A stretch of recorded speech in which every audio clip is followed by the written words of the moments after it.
Alright, so part 3 of our adventures here in Mario Land 2, and so we're going to be tackling probably the 2 toughest out of the 6 zones here in this game. Pumpkin Zone definitely has a nice, unique aesthetic to it here. Like, you got those walking Jason mask heads, which is, I mean, an absolutely bonkers kind of enemy to see in a Mario game, but, yeah,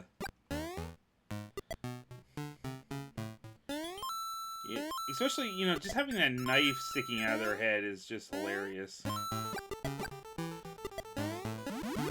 I'll stick with the, carrot. I mean, not the carrot. I'll stick with the, firefly here. So yeah, just alternate paths. So I think if you go up there, just a bunch of,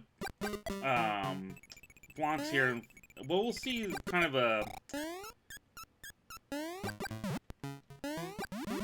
little bit of what they have to offer in terms of, like, blocks that kind of vanish. Yeah, and you can actually kill those, yeah, and there's that unique enemy.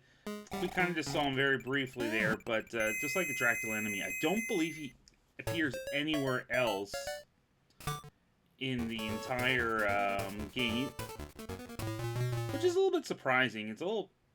You would think they could find other places to stick that vampire enemy, but, you know, whatever. Okay, so we're gonna have to do a couple of these levels twice, because there's 2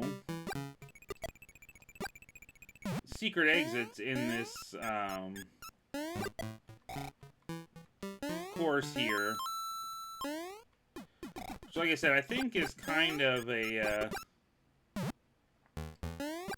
makeup for the fact that they didn't put any of them at all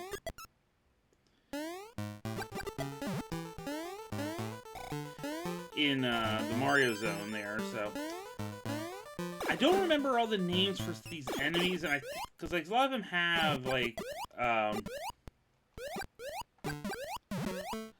Japanese names, and I always kind of just absolutely have a terrible memory on those, and I probably wouldn't do a great job pronouncing them anyway, unfortunately. Alright, so yeah, this is a little bit of a maze. You can't go up and down some of the pipes, so you have to go a very specific kind of way.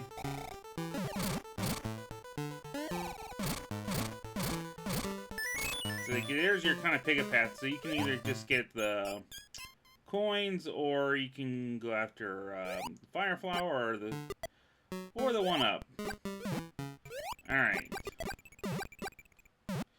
So, secret exit, you have to swim down here. And like I said, that's why you want to have the Fire Flower here, because it makes getting those fish out of your way a little bit better rather than having to duck. And then you have to make sure you have at least Super Mario, so you can break those blocks. Oh, and you can't be Bunny anyway, because, well, guess what?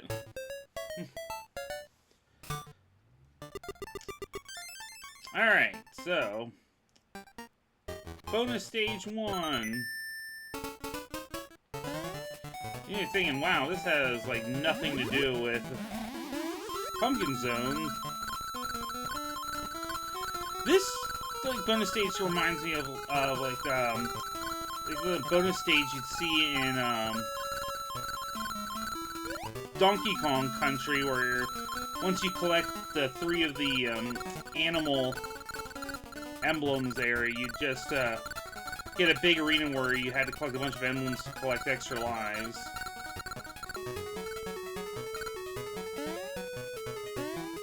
And missed a lot of stuff on the bottom there, but we can come back and grab a star here and just rack up some more extra lives against The Goomba's there. Yeah, so beating that level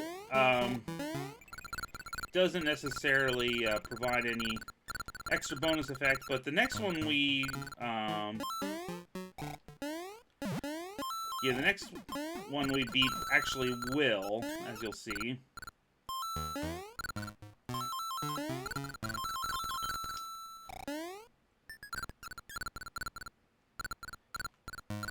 Yeah, we have 999 coins, so maybe once I'm done, I will go over to the bonus house and I can show you what you can do with all your coins, especially once you have them all maxed out.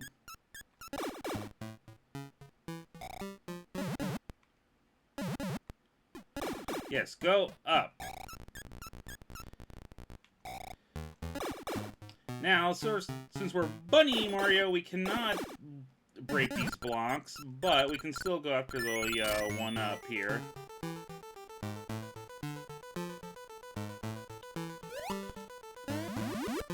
Alright. More fun with star shenanigans here.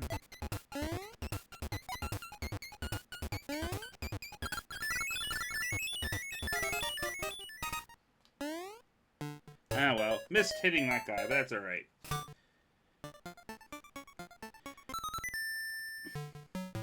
Oh yeah, this is I like this theme, too. And you have those floating Goombas that are kind of like the Eries from Mario World, except they're Goombas instead of little dinos. Oh yeah, so these kind of blocks here, this is what I was talking about when I didn't go up the pipe in the first stage. It would just take you to a room that had a bunch of those kind of fading in and out blocks. I mean, they're always, you know, physical for you to stand on. It's just a question of, you know, if you can actually see them or not. Alright. And you know, we'll need the bunny ears. So yeah, it's sort of proof positive. Yeah, you can still stand on them even as they vanish out of sight. It's just, like I said, not being able to see them can make it a little bit tougher there for you. Alright, so yep, see, that's why we needed the bunny ears, because you need to fly over to this.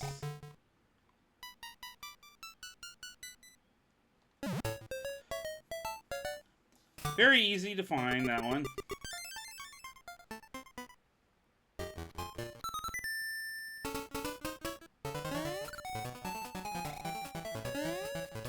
Yeah, I'm not gonna waste time now. Technically, this wants you to use the fire flower, but since this is actually much easier to just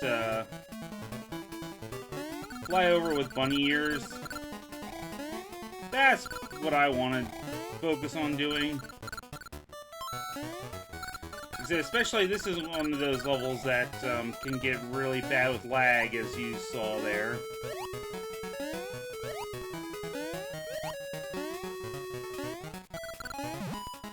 And I'm not really, like, super worried about getting all those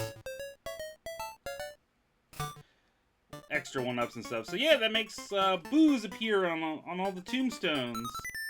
Kind of fun.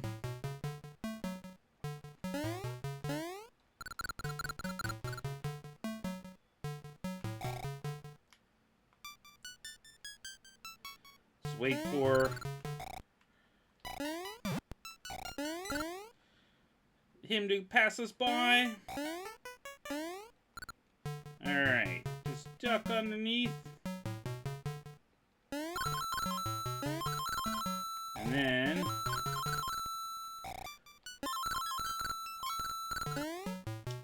yeah, actually these aren't bottomless pits either, just you can go down. I think one of them might have a money bag or something like that. I know there's a little bit of extra goodies down there, but yeah, nothing that we really need necessarily.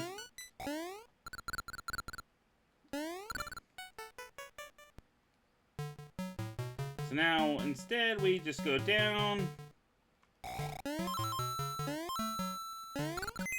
and ring our bell, and we're done. Yep, most levels are honestly pretty short, which is fine.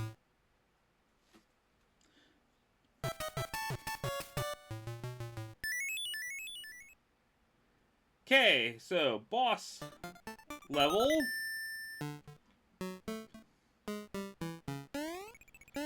Yeah, those guys are funny looking. And we can see all the cauldrons here, which is a nice hint that we're going to be dealing with Witch as our boss fight.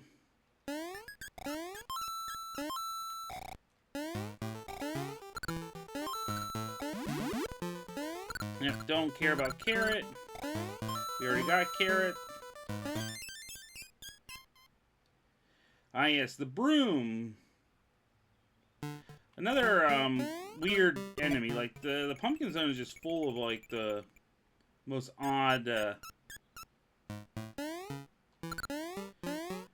you know, the odd enemy collection.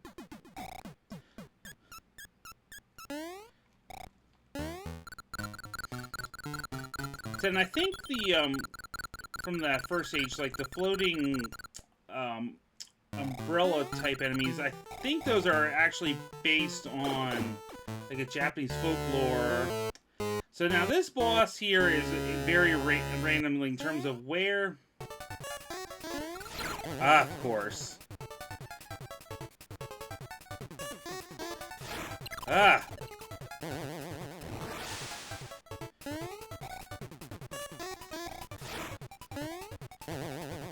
Yeah, that was not my best fight in the world. I had, you know, bad luck with the flame, and then I just kind of got impatient a little bit there. So that could have ended up kind of tragically, honestly. But we still got through it. But yeah, it's completely random which side the witch will actually show up on, or you know, where she'll throw her fire to. So yeah, like I said, we'll take a quick detour here. So depending on how many coins you have and you want to wager, you can play different games. Well, we have 999, so whatever. Then you just throw this thing in here. Well, get 300 coins back. Which is, yeah, sure, why not, right?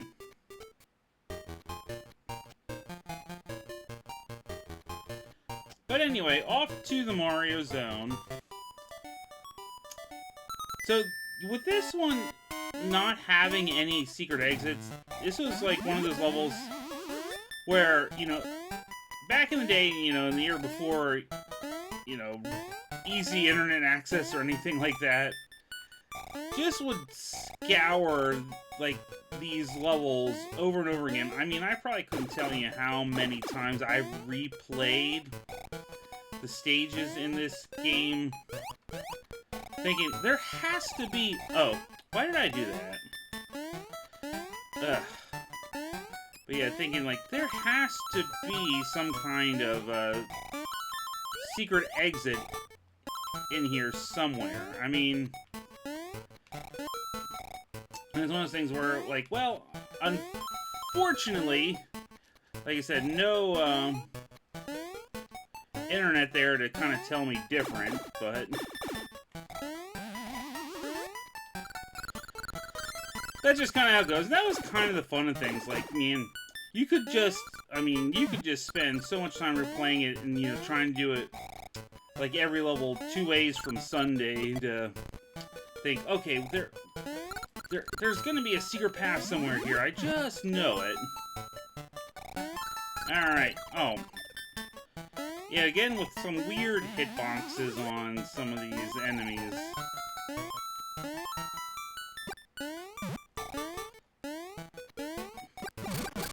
On the other hand, though, it does let us,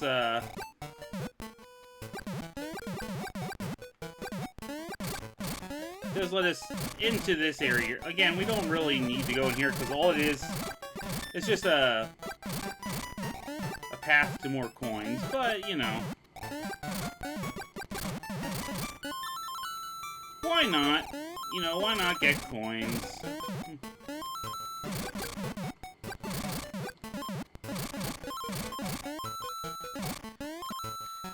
Alright, and then...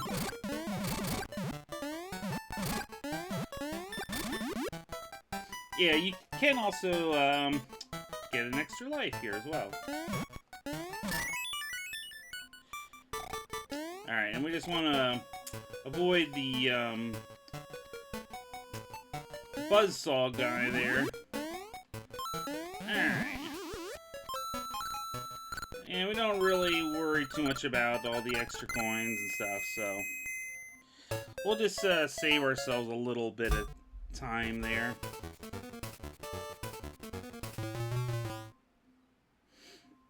Alright, 3 up, right? Okay.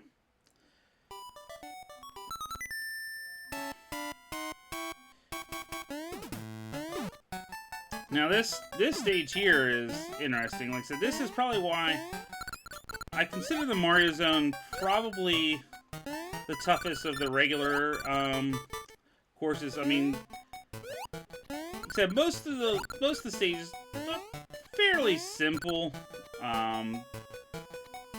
This one does have a little bit of like challenging aspects to it. If you're, you know,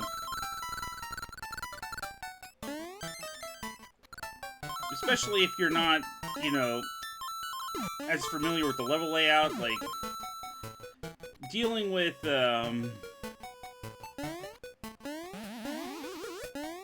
like paths like that, like, oh yeah, if you didn't know, you could have jumped up there into that Goomba.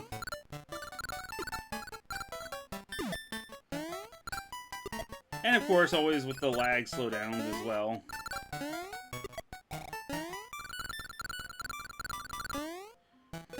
Yeah, the nice thing about having the bunny ears, you don't have to wait around and ride on the beach balls for the teddy bears, so... let's try hitting this guy here. Alright, that was just going to take us to the mushroom. Don't care, I want to keep bunny ears. Alright, on to the tongue! Ah yes, this level can be a bit tough. Yes, and those walking tin soldiers, which, again, like back in the day when I'm dealing with like lower res screens, I always thought like those kind of look like Frankenstein monsters. But you know, now you can when you can see them a little better, it's like, oh yeah, they're obviously supposed to be kind of like toy soldier, tin soldier kind of things.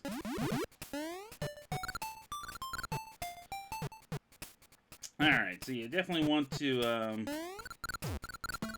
keep bunny ears. I think it makes this part a little bit easier. Like I said, this can be a bit difficult, like I said, especially yeah, if you don't have like bunny ears to get around some of the more annoying parts of this. Alright, yeah, that just leads up to coins there, so I am not going to worry about going up for those. Alright, and that has another one of those clown enemies inside of it, so you don't want to necessarily open that box there. Alright, so now you get your choice. Do you want to ride the crane or go up top? I usually like to go up top here.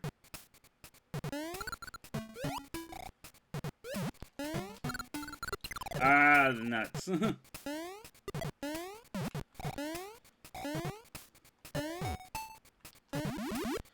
Alright, well, we'll grab Fire Flower anyway.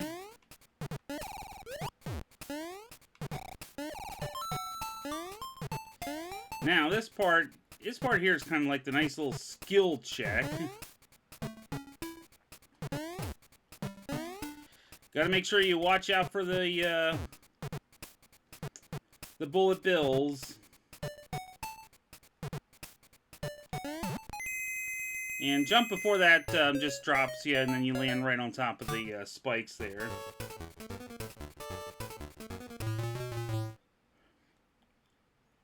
So, like I said, yeah, definitely has some of the more sneaky traps to it. Okay, boss level time. And here, which, yeah, all of our platforms, which our lawyers assure us are definitely not Lego blocks. Very much legally distinct from Lego blocks. Because they don't connect with other Lego blocks, they connect with spikes, I guess. But we're gonna throw bullet bills everywhere. Again, nice diverging path. I pretty much always just go the upper path. It doesn't really make too much of a difference, though.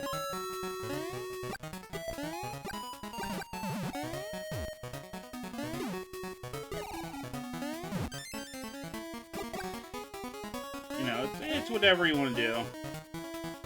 Okay, and then, yeah. There is a money bag, and those contain 50 coins. So if you want to go after that, you know, you are more than welcome to do so.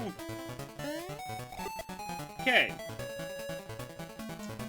So now, boss battle against the 3 little pig heads. Which,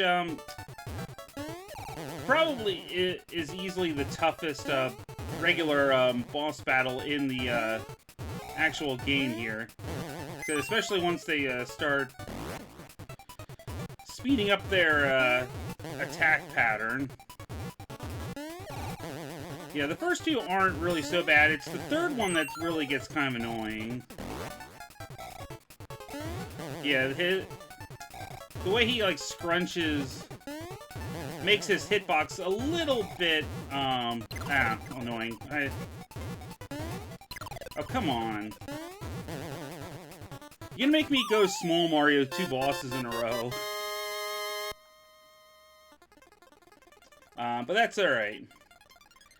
Yeah, we take care of the bosses. Ironically enough, I mean, I'll probably have to take damage against something because I'll probably get another mushroom or whatever, but the next secret stage that we get to in the Turtle Zone, you actually need to be Small Mario to get to. But that'll be it for the next video. So like I said, the next segment, which should be the final segment, we will tackle the Turtle Zone, and then we will go ahead and do Wario's Castle. And I always kind of like leaving the Turtle Zone. I always felt like Turtle Zone's a nice little cool down in difficulty from Mario Zone, so that kind of gives you like a little bit of a, you know, a little bit of a breather from Mario Zone before you go into Wario's Castle. And that's kind of the way why I do things the way that I do the zones. But like I said, it's nice because you can do them in any order you want, so, you know, whatever, it doesn't really make a difference. It's all down to personal preferences. But yep, so that will be next time, and we will be finishing off Mario Land 2 at that point, so see you then.